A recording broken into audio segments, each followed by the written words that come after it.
যাবৎকালে আমরা দেখে এসেছি এই সনদ দিয়ে আমরা মেধা তালিকায় অংশগ্রহণ করার পর লক্ষ লক্ষ বেকারদের কিন্তু চাকরি হয়েছে।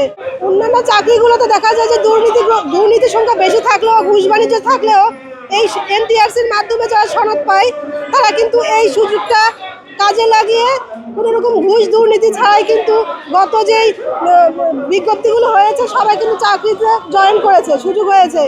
তাহলে কি এনটিআরসি সেই ঘুষ বাণিজ্য দুর্নীতির পথে ওনারা হাঁটছেন?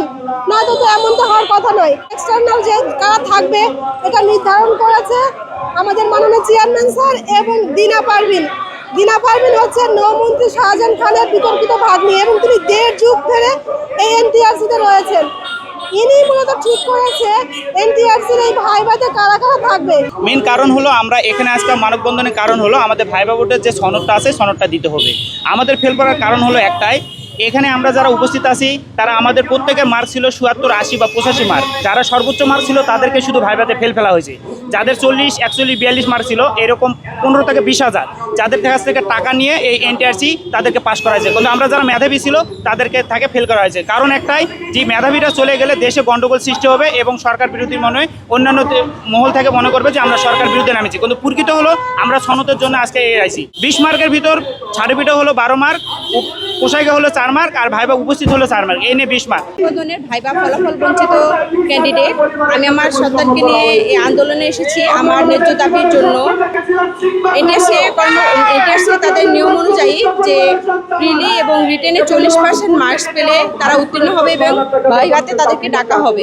তো সেই ভাইভাতেও তাদের নিয়ম ছিল যে 40% পাইলে উত্তীর্ণ হবে, কিন্তু এখানে এনটিআরসি তাদের যে নীতিমালা সেটা সঠিকভাবে প্রণয়ন করেনি বা প্রয়োগ করেনি, যার কারণে আমরা আমাদের ফলাফল থেকে বঞ্চিত হয়েছি।